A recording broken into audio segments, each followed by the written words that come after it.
Okay, सबको जय मसीह की। आइए हम लोग एक विषय में आज चलेंगे, प्रार्थना और भक्ति का जीवन। और हम लोग प्रार्थना करते हैं। हमारे जीवित परमेश्वर, हम धन्यवाद देते हैं, आपकी स्तुति महिमा करते हैं। स्वर्ग और पृथ्वी बनाने वाला पिता, और एक दिन दिया आप हमें, तेरी महिमा करते हैं। अभिषेक करो इस समय को पिता, एनॉइंटिंग करो तेरी आत्मा की अगुवाई में, तेरी इच्छा के अनुसार। धन्यवाद यीशु मसीह के नाम से मांगते हैं, आमीन। ओके, प्रार्थना प्रार्थना क्या है और यह क्यों महत्व है? प्रार्थना क्या है और क्यों महत्व है? प्रार्थना एक ऐसा चीज है जो स्वयं यीशु मसीह ने प्रार्थना करना सिखाया।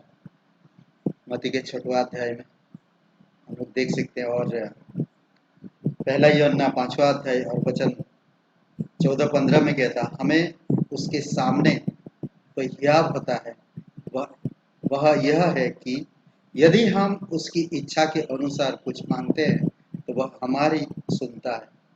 जब हम जानते हैं कि जो कुछ हम मांगते हैं वह हमारी सुनता है, तो यह भी जानते हैं कि जो कुछ हमने इससे मांगा वह पाया है। आज सबसे महत्वपूर्ण बात कि हमको उद्धार मिला है, और इस उद्धार को हमें नहीं खोना है। वैसे उद्धार कोई नहीं खो सकता। जो कोई सच्चे दिल से प्रभु यीशु मसीह पर जो विश्वास करता है वो उद्धार कभी नहीं खो सकता। दूसरी बात, आज हमें प्रार्थना क्यों करना और प्रार्थना महत्व क्यों है, हम इस विषय में थोड़ा सा बात करेंगे। परमेश्वर की इच्छा अनुसार प्रार्थना करना, परमेश्वर की इच्छा अनुसार।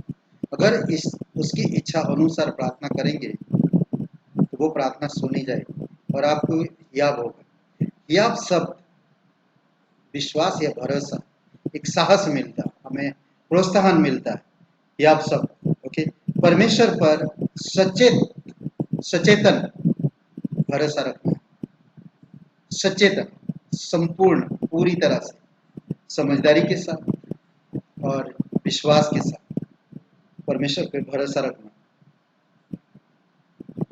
कई सारे लोग हम देख सकते हैं, यीशु को परमेश्वर ने याद रखने के लिए कहा था।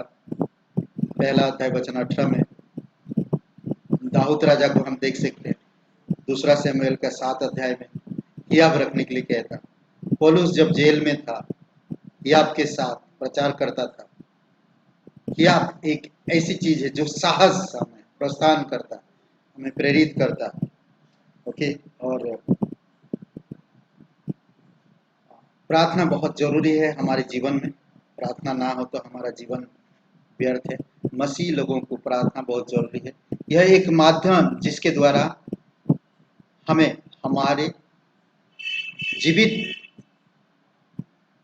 जीवन में कार्य करता है।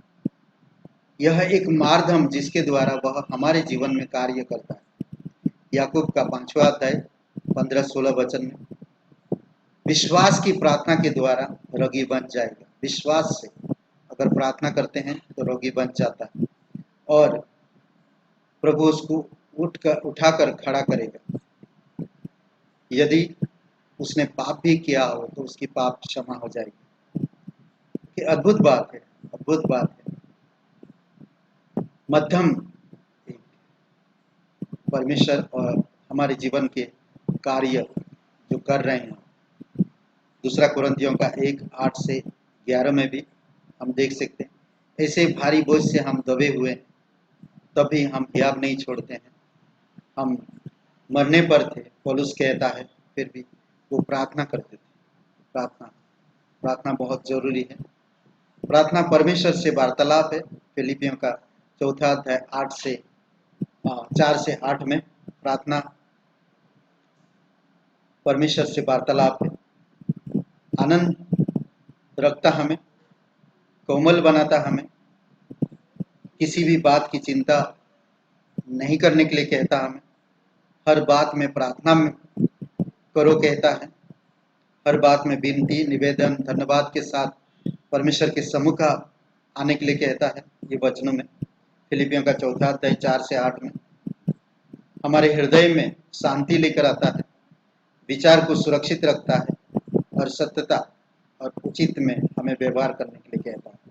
पहला पत्रस 3:12 में कहता, परमेश्वर की आंखें, परमेश्वर की कान हमारी ओर लगा रहता, पर बुराई जो करते हैं उनके विमुख हो रहता है। पहला पत्रस का 3 का और वचन 12 में, इसमें दो बातें हम देख सकते हैं ना। उससे बातें करना, उसकी सुनना, ये विश्वास, उसकी प्रार्थना का जीवन, उससे बातें करना, उसकी सुनना, उससे निवेदन करना, उसको जानना, उसकी प्रशंसा करना।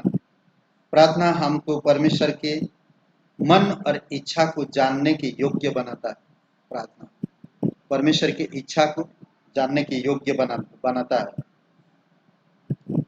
और जीवन और उसकी कठिनाइयों में उसकी शांति और भरोसा देता है। कुलुसियों का पहला अध्याय 9 से 12 वचन। भक्ति का जीवन कैसा होता है, ये प्रार्थना का एक हिस्सा है। आपका जीवन कैसा है? भक्ति का जीवन क्या है? भक्ति का जीवन प्रतिदिन एकांत में परमेश्वर के साथ व्यक्तिगत शांत समय है। ये भक्ति का जीवन है।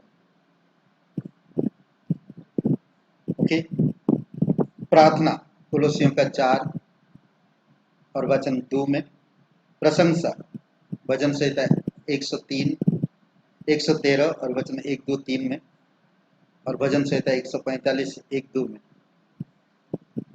ये भक्ति का जीवन में हम परमेश्वर के साथ एकांत में समय बिताते हैं।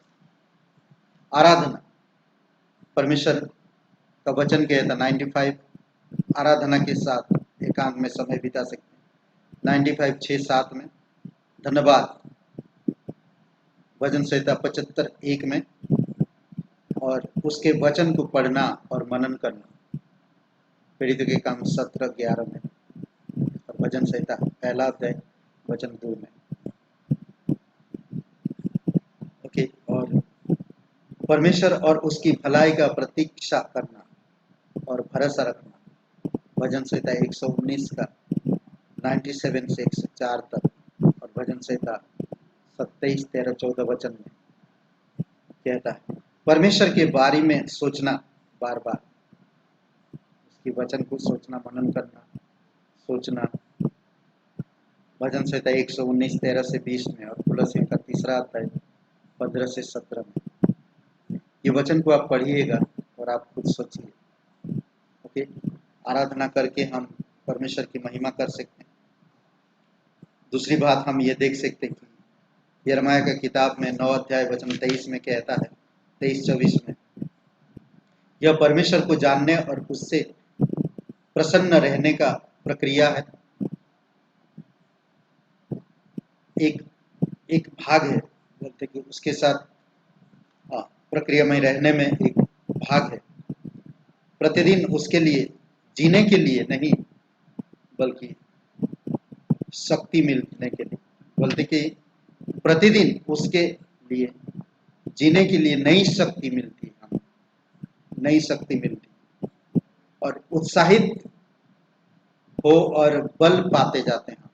उत्साहित होता है हम सब जब उसकी वचन को पढ़ते, मनन करते हैं और बढ़ते हैं, बल प्राप्त करते हैं। जैसे हम वचन को पढ़ते हैं और उसके बारे में सोचते हैं, परमेश्वर हमको अंतर्दृष्टि, निर्देश और समझ देता है, जिसकी हमें उस विशेष समय पर विशेष आवश्यकता है। वो वचन के द्वारा, परमेश्वर की ज्ञान के द्वारा पूरा होता है।